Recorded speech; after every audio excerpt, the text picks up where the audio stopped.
안녕하세요 여러분, 성공합시다. 여러분 얘기를 하다 보면요, 어떤 사람하고는 굉장히 잘 통하는데 어떤 사람하고는 진짜 말이 안 통하는 경우가 있죠. 나는 이렇게 얘기했는데 저렇게 받아들이고 정말 말이 안 통하잖아요. 물론 거기에는 여러 가지 이유가 있지만 예수님께서는 근본적으로 소속이 달라서 그렇다고 얘기하시거든요. 오늘 그 동문서답의 현장 한번 들어가 보도록 하겠습니다.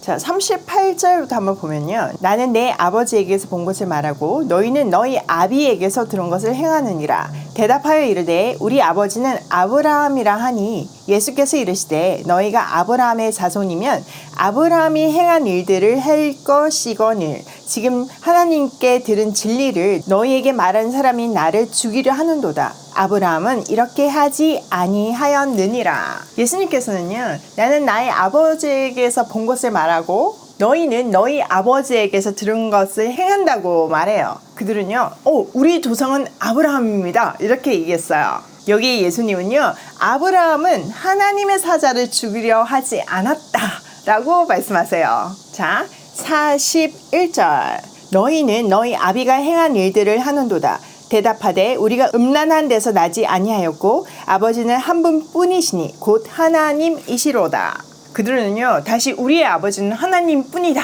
이렇게 얘기하자 예수님은요, 그들의 하나님 백성으로서의 지위에 대해서 도전하세요.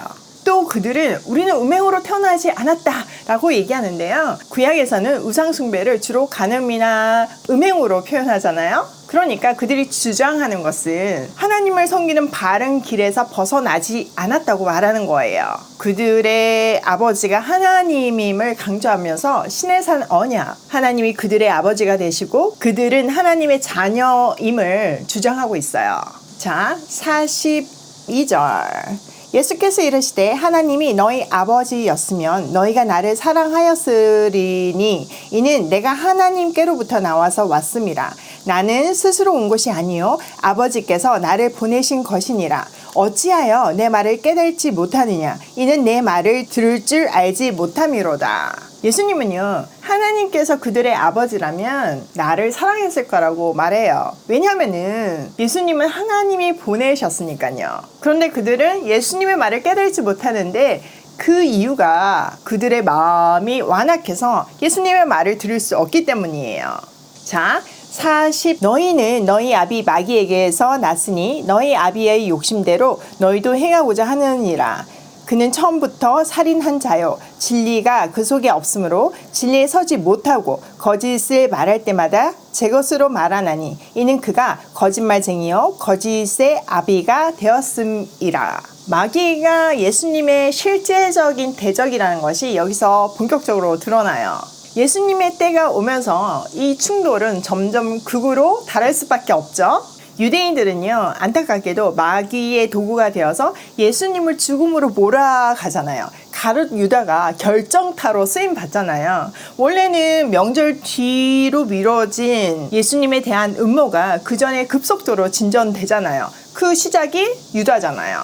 예수님은요, 마귀의 본질적인 특징에 대해서 말해주세요. 범죄하는 자, 살인자, 거짓말하는 자예요. 그들은요, 아담과 하와 처음부터 그랬어요. 그리스도가 진리라면 마귀는 철저하게 거짓말쟁이에요. 빛과 어둠의 극명한 대조를 보여주고 있어요. 빛의 영역, 어둠의 영역, 영적 전선의 두 리더십이 딱 보이는 거죠. 근데 아시다시피요, 마귀는요, 십자가에서 머리를 상하게 되어서 죽어가고 있어요. 또 요한 1서 2장 22절을 한번 보시면요, 거짓말하는 자가 누구냐? 예수께서 그리스도이심을 부인하는 자가 아니냐? 아버지와 아들을 부인하는 그가 적 그리스도니.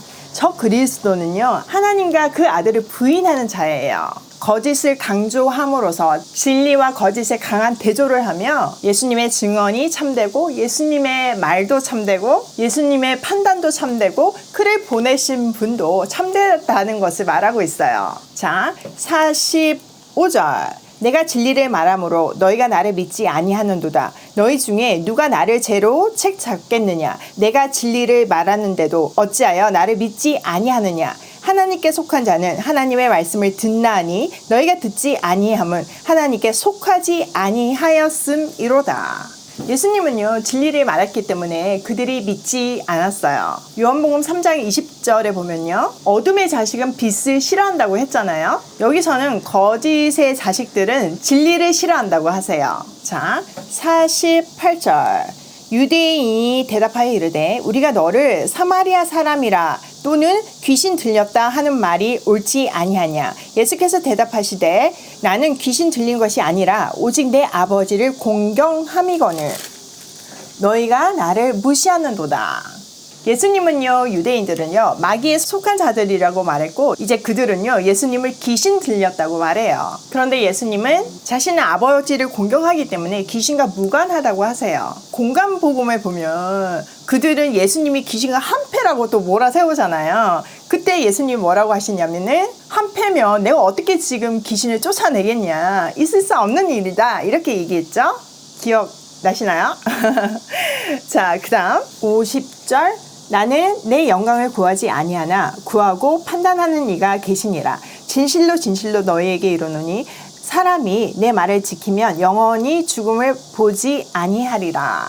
예수님은요 당신은 스스로 영광을 구하지 않으며 하나님이 예수님을 영광되게 한다고 하세요. 또 예수님의 영광은 아버지의 심판을 통해서 성취될 것이라고 하세요. 그리고 다시 한번 나의 말을 지키면 영원히 죽지 않을 것이라고 하세요. 자, 52절. 유대인들이 이르되 지금 내가 귀신 들린 줄을 아노라. 아브라함과 선지자들도 죽었거늘 내 말은 사람이 내 말을 지키면 영원히 죽음을 맛보지 아니하리라 하니 너는 이미 죽은 우리 조상 아브라함보다 크냐. 또 선지자들도 죽었거늘 너는 너를 누구라 하느냐. 예수님은 영적인 죽음에 대해서 얘기를 했는데 유대인들은요 또 오해를 해서 육체적인 죽음이 없다는 것으로 착각해요. 그리고 계속 물어요. 도대체 당신 누구시오? 스스로 누구라고 생각합니까? 자, 점점 흥미진진해지죠. 다음으로 넘어갈게요. 54절. 예수께서 대답하시되 내가 내게 영광을 돌리면 내 영광이 아무것도 아니거니와 내게 영광을 돌리시는 이는 내 아버지시니 곧 너희가 너희 하나님이라 칭하는 그이시니라. 너희는 그를 알지 못하되 나는 아노니 만일 내가 알지 못한다 하면 나도 너희 같이 거짓말쟁이가 되리라. 나는 그를 알고 또 그의 말씀을 지키노라. 너희 조상 아브라함은 나의 때 볼 것을 즐거워하다가 보고 기뻐하였느니라. 자, 예수님이 앞에서 사마리아 여인이 처음에는 동문서답했지만 결국은 대화를 통해서 당신이 하나님의 아들임을 알려주셨잖아요. 여기서도 마찬가지예요. 58절에 보면 에고 에이미 나는 하나님이다 라는 결론으로 이끌기 위해서 이런 대화를 이어가시는 거예요. 그러기 위해서 아버지와 함께 나누는 영광에 대한 주제를 다시 끄집어내세요. 또 예수님은 아버지를 알고 있고 그 말씀을 지키고 있다고 말하세요. 그리고 자신이 아브라함이 그렇게 바라고 기뻐하던 아브라함의 언약과 함께 시작된 이스라엘 역사에 대한 실제적인 성취라고 말씀하세요. 자, 57절. 유대인들이 이르되 내가 아직 50세도 못 되었는데 아브라함을 보았느냐. 자, 여기서 많은 학자들이 예수님은 지금 33세잖아요. 근데 지금 50세도 안 되었는데 이렇게 얘기한 걸 봐서 외모적으로 굉장히 나이 들어 보였을 것이다. 이런 언급들이 있어요. 그들은 이거 지금 50세도 안 돼 보이는데 아브라함을 보았냐고 이렇게 물어요. 자, 58절. 예수께서 이르시되 진실로 진실로 너희에게 이르노니 아브라함이 나기 전부터 내가 있느니라 하시니 그들이 돌을 들어 치려 하거늘 예수께서 숨어 성전에서 나가시니라. 예수님은요 나는 세상의 빛이다 라고 시작하신 초막절 설교의 세 번째 장의 마무리를 에고 에이미 나는 하나님이다 라고 마무리하세요. 나는 아브라함이 태어나기 전부터 있었다고 말하면서 신적인 존재를 드러내세요. 이에 유대인들은요 신성모독이라고 생각을 하고 돌을 들어서 치려고 하였고, 예수님은요 몸을 피해서 성전 바깥으로 나가셨어요. 정면 충돌 대신 하나님의 때를 순종하는 지혜로움을 느낄 수 있죠. 오늘 본문을 통해서 진리를 아는 것이 얼마나 큰 은혜임을 다시 한번 깨달아요. 빛과 어둠의 두 영역이 절정으로 향해 가면서 그 소속이 분명하게 드러나요. 예수님은 끊임없이 자신이 누구인지를 말씀해 주시지만 문제는 그들이 알아듣지 못했다는 거예요. 왜냐하면 소속이 다르기 때문이죠. 소속이 땅에 있기 때문에 자기 기준으로 보고 들은 것을 오해하면서 빛이 선명해질수록 빛을 미워하면서 그 빛을 제거하려고 해요. 그런데요, 여러분, 빛을 이길 어둠은 없어요. 결론은 정해져 있어요. 요즘 사단은 전선을 흐리는 전술을 써서 뭐가 진리인지를 깨닫지 못하게 해요. 진리 대신 대세를 따르게 하고요. 또 크리스찬끼리 싸움을 붙여가지고 서로 정죄하고 서로 비난하고 서로 피 흘리게 해요. 이럴 때일수록 우리는 소속이 분명해야 해요. 그리고 하늘 소속, 천국 시민답게 하나님의 말씀을 듣고 삶으로 살아야 해요. 자, 로마서 6장 13절 14절을 한번 보시면요. 또한 너희 지체를 불의의 무기로 죄에게 내주지 말고 오직 너의 자신을 죽은 자 가운데서 다시 살아난 자 같이 하나님께 드리며 너희 지체를 의의 무기로 하나님께 드리라. 죄가 너희를 주정하지 못하리니 이는 너희가 법 아래 있지 아니하고 은혜 아래에 있음이라.